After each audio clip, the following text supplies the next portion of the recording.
कभी सोचा है कि एक मामूली सी पैनकेक की दुकान कितनी खौफनाक कहानी छुपा सकती है? आज हम एक ऐसी ही जगह की बात करेंगे जहां लालच, अन्याय और एक अलौकिक बदले की दास्तां गूंजती है। ये कहानी एक बड़ा सवाल खड़ा करती है।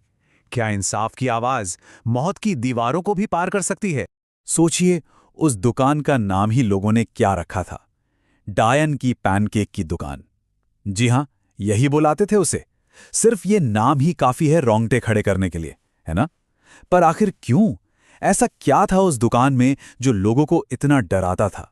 तो चलिए मिलते हैं कहानी के मेन कैरेक्टर रशीद से। एक सीधा साधा लड़का जिसे अपने बीमार पिता के इलाज के लिए पैसों की सख्त जरूरत थी, और इसी जरूरत ने उसे पहुंचा दिया माँ का आशीर्वाद पैनकेक हाउस में।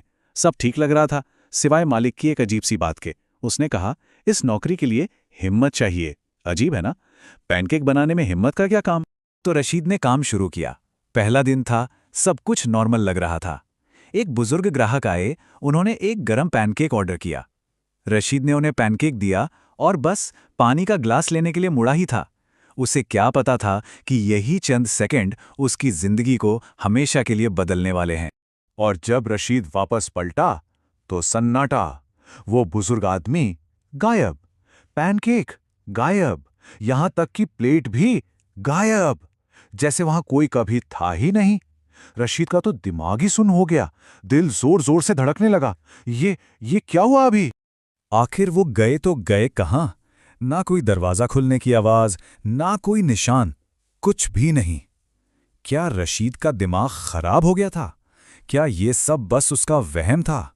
या फिर दुकान में कुछ ऐसा था जो बहुत बहुत ज्यादा गड़बड़ था? और जब रशीद ने घबराकर ये बात मालिक को बताई, तो उसने क्या किया? उसने रशीद की बात को हंसी में उड़ा दिया। उल्टा उसी पर चिल्लाने लगा कि वो कामचोर है, बहाने बना रहा है। बेचारा रशीद, पहले तो वो डरावा था, अब उसे बेइज्जती भी महसूस हो रही थी। वो अकेला पड़ गया था एक अनसुलझी डर के साथ। अब परेशान और घबराया हुआ रशीद अपने दोस्त साजिब के पास पहुंचा और उसे सारी कहानी सुनाई। और यहीं से दुकान का वो काला सच सामने आना शुरू होता है, जो सबके होश उड़ा देगा। देखिए, हर भूतिया कहानी की कोई ना कोई वजह होती है ना? और इस दुकान की कहानी तो सच में दिल दहला देने वाली है।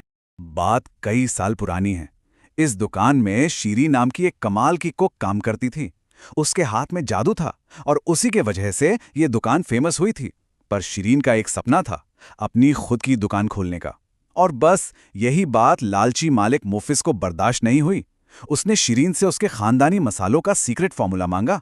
शीरीन ने साफ मना कर दिया। और फिर मोफिज ने जो किया वो हैवानियत थी। उसने शीरीन को किचन में बंद किया और आग लगा दी। मोफिज तो दुकान बेचकर भाग निकला, पर शीरीन की आत्मा इंसाफ के इंतजार में उसी दुकान में कैद होकर रह गई। साजिब ने बताया कि रशीद को एक पहला नहीं था जिसके साथ ये सब हुआ। उससे पहले भी कई कुक आए और रातों रात भाग गए। उन्हें अजीबोगरीब आवाजें सुनाई देती थी, चीजें अपने आप हिलती थीं, पर कहानी यहीं खत्म नहीं होती। इससे भी ज्यादा डरावनी बात यह थी कि 3-4 लोग तो ऐसे थे जो सुबह काम पर आए और फिर कभी घर वापस नहीं लौटे। कभी नहीं। ऐसा लगता था जैसे ये दुकान अपने कर्मचारियों को निगल जाती है। अब ये सब सुनने के बाद कोई भी क्या करता? यकीनन अपनी जान बचाकर भाग जाता। पर रशीद बाकियों जैसा नहीं था। उसके दिल में डर की जगह एक अजीब सी हिम्मत पैदा हुई। उसे लगा कि उसे शीरीन की तड़पती हुई आत्मा की मदद करनी चाहिए। सोचिए, जानते बूझते मौत के मुंह में वापस जाना, ये एक बहुत बड़ा फैसला था। तो रशीद ने तैयारी की। वो गांव के एक बुजुर्ग के पास गया, उनसे एक हिफाजत का तावीज लिया और उसी अंधेरी खामोश दुकान में रात को वापस लौट गया। वो तैयार था शीरीन की आत्मा का सामना करने के लिए, उसकी कहानी सुनने के लिए। असली हिम्मत तो यही थी। पर सवाल ये है कि इतने सालों में शीरीन की आत्मा किसी और के सामने क्यों नहीं आई? वो रशीद के सामने ही क्यों आई?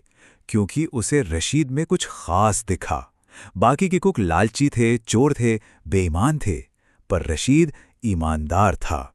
शीरीन ने उसमें अपना शिकार नहीं बल्कि अपना साथी देखा, एक ऐसा इंसान जो उसके अधूरे काम को पूरा करने में उसकी मदद कर सकता था। और शीरीन का मकसद क्या था? उसे सिर्फ शांति नहीं चाहिए थी, उसे चाहिए था इंसाफ, बदला। उसकी आवाज में सालों का दर्द और गुस्सा साफ झलक रहा था जब उसने रशीद से कहा, उसे भी उसी आग में जलना होगा, तभी मेरी रूह को सुकून मिलेगा। वो चाहती थी कि उसका कातिल मोफिज ठीक उसी तरह तड़प कर मरे जैसे वो मरी थी। और बस यहीं से शुरू हुई एक ऐसी साजिश जिसके बारे में किसी ने सोचा भी नहीं होगा।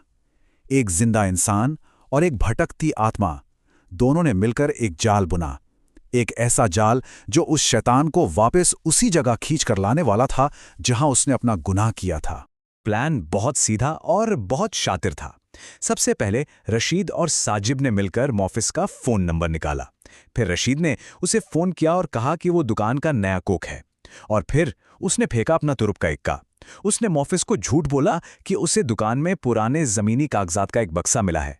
लालच, ये वो कमजोरी थी जिसका वो फायदा उठाने वाले थे। अब बस इंतजार था कि मछली कांटे में फंसे। और प्लान ने एकदम परफेक्टली काम किया। मोफिस, जो अब शहर का एक बड़ा बिजनेसमैन बन चुका था, इस झांसे में आ गया।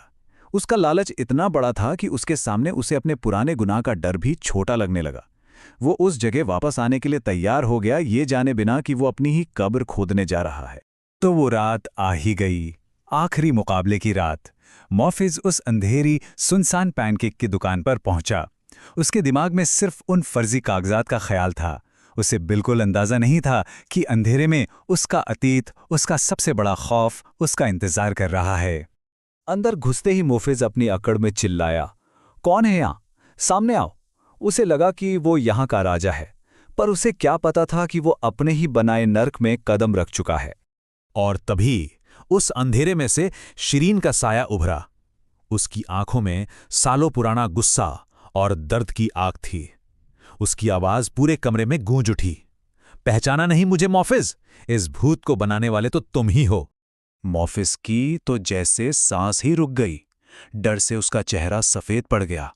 वो कांपती हुई आवाज में बोला, नहीं, ये नहीं हो सकता, तुम तो मर चुकी हो। शिरीन ने कहा, उस रात मेरी चीखें भी किसी ने नहीं सुनी थी मोफिज। आज तुम्हारी चीखें भी कोई नहीं सुनेगा। और ये कहते ही दुकान के दरवाजे बंद हो गए और आग की लपटों ने मोफिस को अपनी गिरफ्त में ले लिया। इंसाफ हो रहा था। मोफिस के जलकर खाक होते ही दुकान में सालों से जमा अंधेरा जैसे एक पल में छट गया। वहां एक अजीब सी गहरी खामोशी और सुकून फैल गया था। न्याय मिल चुका था, वो श्राप टूट चुका था और शिरीन की आत्मा आखिरकार आजाद थी। और जाने से पहले शिरीन ने रशीद को एक आशीर्वाद दिया। उसके आखिरी शब्द थे, दुआ है कि तुम्हारे पैनकेक की गर्माहट हमेशा लोगों के दिलों को सुकून दे। अलविदा मेरे भाई। और इसके साथ ही वो हमेशा के लिए विदा हो गई। तो ये कहानी खत्म होती है, पर अपने पीछे एक बहुत बड़ा सवाल छोड़ जाती है। क्या किसी जगह से उसके खूनी अतीत को पूरी तरह मिटाया जा सकता है, या फिर उसकी एक गूंज, एक साया हमेशा वहां मौजूद रहता है? ये एक ऐसा सवाल है जो हमें याद दिलाता है कि कुछ कहानियां कभी पूरी तरह खत्म नहीं होती।